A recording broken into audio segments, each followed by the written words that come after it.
ஒரு 30 பேர் இருக்கக்கூடிய ஒரு இடத்துக்கு ஒரு நபர் செல்கிறார். அவரோட பெயர் நியோ. எல்லாருக்கும் தன்னை பிடிக்க வைக்கணும், எல்லாரையும் இம்ப்ரெஸ் பண்ணணும்னு போறாரு. எல்லார்கிட்டையும் ஒரே மாதிரி பேசுறாரு, எல்லார்கிட்டையும் சிரிச்சு சிரிச்சு பேசுறாரு. ஆனா அவர் எதிர்பார்த்த ரிசல்ட் அவருக்கு கிடைக்கல. அந்த ரிசல்ட்டுக்கு ஆப்போசிட்டான ஒரு எஃபெக்ட் அங்க நடந்தது.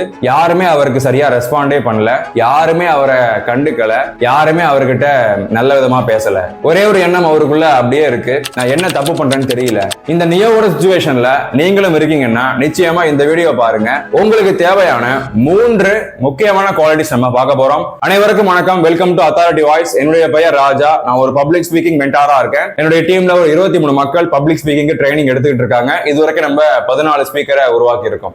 நியோ ஒரு நல்ல கம்யூனிகேட்டரா இல்லாதது காரணம் அவர் பண்ணக்கூடிய 3 முக்கியமான தவறுகள். தவறுகள் என்னன்னு பார்த்துட்டு தவறுகள்ல இருந்து வெளில வந்து அதற்கான சொல்யூஷன் என்ன அதையும் நம்ம கூடவே பார்த்திடலாம். முதல் தவறு, நியோ கிட்ட ஃபோக்கஸ் இல்ல. ஒரு இடத்துக்கு போறாருன்னா அந்த இடத்துக்கு நம்ம எதுக்காக போறோம், அந்த இடத்துல என்ன அச்சீவ் பண்ண போறோம், what I need from here, clarity இல்லாம அவர் செல்கிறார். எப்போ அவருக்கான கோலை ஒரு இடத்துல முடிவு பண்றாரோ அப்ப மட்டும்தான் அவர் நல்ல கம்யூனிகேட்டர் ஆக முடியும். ஒரு 10 நிமிஷம் ஒரு நபர் கூட ஸ்பெண்ட் பண்றேன்னா வாட் இஸ் த அவுட்கம், ஒரு மணி நேரம் ஒரு இடத்துல நான் நிக்கிறேன்னா அதனுடைய அவுட்கம் என்னன்னு அந்த அவுட்கம் பேஸ்டா அவங்க இருப்பாங்க. சோ நியோ தன்னுடைய ஃபோக்கஸை இம்ப்ரூவ் பண்ணும்போது கண்டிப்பா அவர் ஒரு நல்ல கம்யூனிகேட்டர் ஆக முடியும். நியோ பண்ணக்கூடிய இரண்டாவது தவறு, அவர்கிட்ட செல்ஃப் கிளாரிட்டி இல்ல. தான் யாருன்னு அவரு கொஞ்சம் ஸ்டேபிளா இல்ல. தன்னுடைய அடையாளம் என்பது அவர் ஒரு சிதறி கிடக்குது. இது பேர் நம்ம ஐடென்டிட்டி கிரைசிஸ் சொல்லுவோம். நான் முன்னாடி யாரா இருந்தேன், நான் இப்ப யாரா இருக்கேன், நான் யாரா மாற போறேன், இந்த கேள்விகளுக்கான பதில் எந்த ஒரு நபருக்கு இருக்கோ அவரால எந்த ஒரு இடத்துலயும் நல்ல ஒரு ஸ்டெபிலிட்டியா இருக்க முடியும், நல்ல கம்யூனிகேஷன் அவரால் மேக் பண்ண முடியும். மத்த பீப்புள் அவருக்கு அட்ராக்ட் ஆவாங்க, மத்த பீப்புள் அவர் கூட கனெக்ட் ஆக நினைப்பாங்க.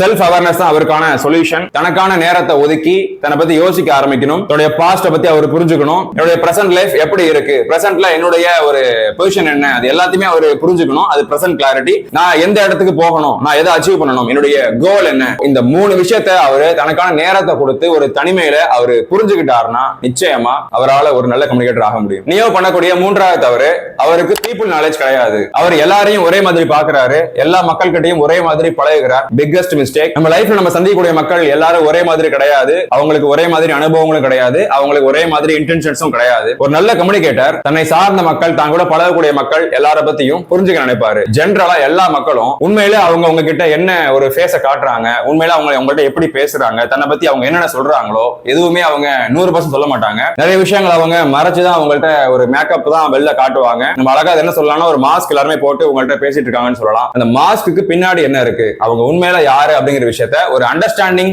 எந்த ஒரு நபருக்கு இருக்கோ அவரால் நல்லா கம்யூனிகேட் பண்ண முடியும். அவர் மத்த மக்களை பார்த்து பயப்பட வேண்டிய அவசியம் கிடையாது. நியோ தன்னுடைய பீப்புள் நாலேஜ் அவர் இம்ப்ரூவ் பண்ணி ஆகணும். பீப்புள் நாலேஜ் எப்படி இம்ப்ரூவ் பண்றது, நிறைய மக்கள் கூட அவர் பழகி ஆகணும், விதவிதமான மக்கள் கூட அவர் பேசி ஆகணும், மக்களுடைய டிஃபரெண்ட் லைஃப் ஸ்டைலை புரிஞ்சுக்கணும், மக்களுடைய டிஃபரெண்ட் மைண்ட் செட்டை அவர் புரிஞ்சுக்கணும். அதை அவர் பிராக்டிஸ் பண்ண ஆரம்பிச்சாருன்னா கண்டிப்பா அவருக்கு ஒரு ஸ்ட்ராங்கான பீப்புள் நாலேஜ் கிடைக்கும். ஒரு நல்ல கம்யூனிகேட்டராக தேவையான 3 குவாலிட்டிஸை இந்த வீடியோல நம்ம பார்த்தோம். Number 1, know the outcome. Number 2, know about yourself. Number 3, know about people. ஒருவேளை நீங்க நியோட சிச்சுவேஷன்ல இருக்கீங்கன்னா நிச்சயமா இந்த 3 குவாலிட்டியை வளர்த்துக்க ஆரம்பிச்சிட்டாலே உங்களுடைய ஒவ்வொரு சிச்சுவேஷன்லயும் உங்களால ஒரு கண்ட்ரோலை ஃபீல் பண்ண முடியும். மத்த மக்கள் உங்களுடைய பேச்சுக்கு காது கொடுத்து கேட்க ஆரம்பிப்பாங்க. கண்டிப்பா உங்களால மத்த மக்களையும் இன்ஃப்ளூயன்ஸ் பண்ண முடியும். அது மூலமா அவங்களுடைய ப்ராப்ளம்ஸை நீங்க பெட்டரா சால்வ் பண்ண முடியும். உங்களுடைய தனி மனித வேல்யூவை நீங்க அதிகப்படுத்த முடியும். உங்களுடைய நேரத்திற்கும் கவனத்திற்கும் நன்றி. இந்த வீடியோ உங்களுக்கு வேல்யூபிளா இருந்தா வீடியோவுக்கு லைக் பண்ணுங்க, உங்களுடைய நண்பர்களுக்கு ஷேர் பண்ணுங்க. கம்யூனிகேஷன் சம்பந்தமான உங்களது கேள்விகளை கமெண்ட்ஸ்ல போட்டீங்கன்னா நான் உங்களுக்கு ரிப்ளை பண்ணுவேன். ஒவ்வொரு வாரமும் ஞாயிற்றுக்கிழமை நம்ம லைவா ஃப்ரீ ட்ரைனிங் கொடுத்துக்கிட்டு இருக்கோம். வீடியோ டிஸ்கிரிப்ஷன்ல உள்ள கூகுள் ஃபார்ம்ஸ் நீங்க ஃபில் பண்ணி அதுல கலந்துக்கலாம். சோ அதுல கம்யூனிகேஷன் பத்தி, பப்ளிக் ஸ்பீக்கிங் பத்தி, பீப்புள் ஹேண்ட்லிங் பத்தி நான் உங்களுக்கு கண்டென்ட் அங்க டெலிவரி பண்ணுவேன். இதே மாதிரி ஒரு பவர்ஃபுல்லான வீடியோ நம்ம அடுத்த முறை சந்திக்கலாம். எங்கள் வாழ்வும் எங்கள் வளமும் மங்காத தமிழ் என்று சங்கே முழங்கு. தனக்கு தலைவன், உலகிற்கும் தலைவன். தேங்க்யூ.